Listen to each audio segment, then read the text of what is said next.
I really need to talk about this movie called Faces of Death. It just came out, and I don't know how to feel about it. This Face of Death movie is based on the Faces of Death movie that came out a long time ago, way before me. But I knew about Faces of Death just kind of growing up, being a horror fan, being someone with a crazy family, and seeing this type of shit at the swap meet. You would see the Faces of Death VHS, and that was really the only way to get it. You couldn't get it at a store. You couldn't find it for most people. I don't think Blockbuster carried it, but I'm sure like a random local video store did. So it was very hard to obtain, and pre-internet, you didn't know what was real. And I think it turned out that most of the stuff on it was fake. Like the heart surgery stuff was real, but like people getting killed, or I think that monkey being killed, was fake.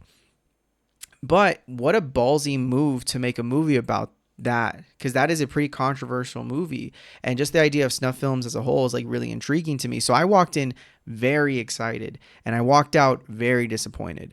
I felt like you didn't have to have this murder guy. Like, yeah, of course someone would be inspired by it, but you could have just made it about a woman, especially in the day and age where there's content moderators, which she was in the film, looking at this crazy stuff. I know for me growing up, I saw just crazy shit hit the internet, and, like one guy, one jar, or two guys and a hammer.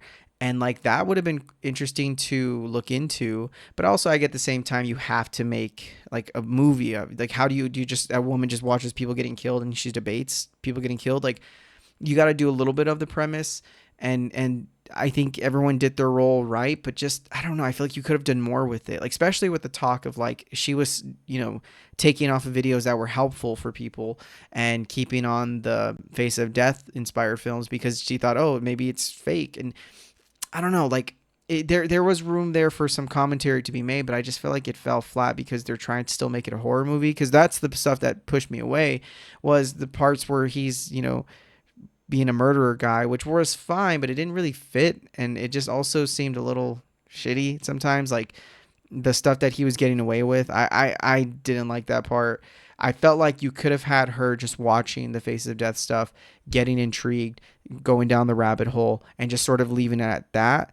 And, maybe a person going crazy. I don't know. Just the thought of making it like a spooky movie didn't need all that. And I feel like it had room to be more of commentary of what this type of, like, Face of Death is not new, yet nowadays we're dealing with something similar, because you could see stuff like the Ukraine war, you can see the Iran stuff, you can see Afghanistan, people getting killed. The Buffalo shooter popped up on my Twitter feed years back. Like, stuff like that is interesting to talk about. I just don't think they made it the full way, which sucks, because I think everybody killed it. But I don't know, I'm curious what everyone else thinks, because this one really kind of pissed me off, especially the house scene. You know what I mean if you've seen it.